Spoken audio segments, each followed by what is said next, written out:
Bismillah ar-Rahman ar-Rahim.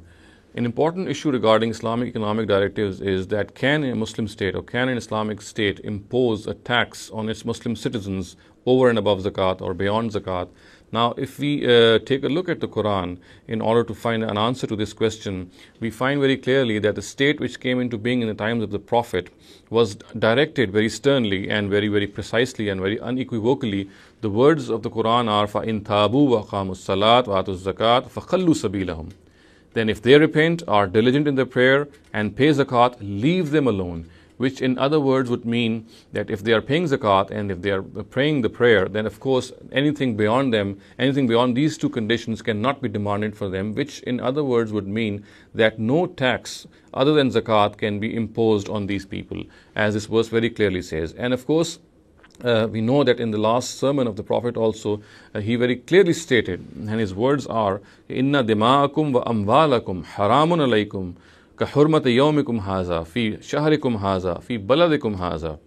Indeed, your blood and your wealth are as sacred and inviolable as this day of yours, this month of yours, and this city of yours, which would of course mean that an Islamic state or a Muslim state of Medina, which came into being at that time, did not have any right to impose any tax other than zakat on its Muslim citizens.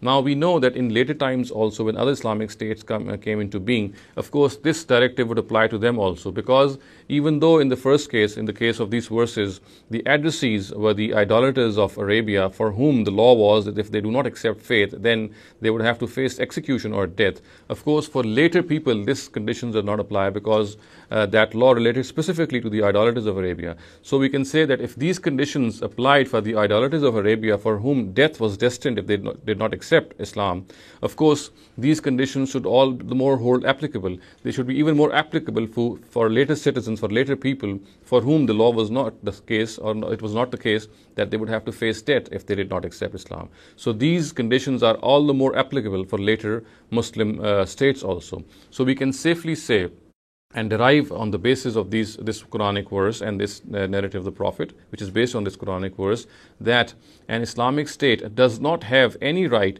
to impose any tax other than zakat on its Muslim citizens. Of course, if by their own consent they want to pay more taxes other than zakat, then this is something else. However, without their consent, an Islamic state does not have a right. It does not have the right to impose on its Muslim citizens any tax other than zakat. أقول قولي هذا واستغفر الله لي ولكم ولسائر المسلمين والمسلمات.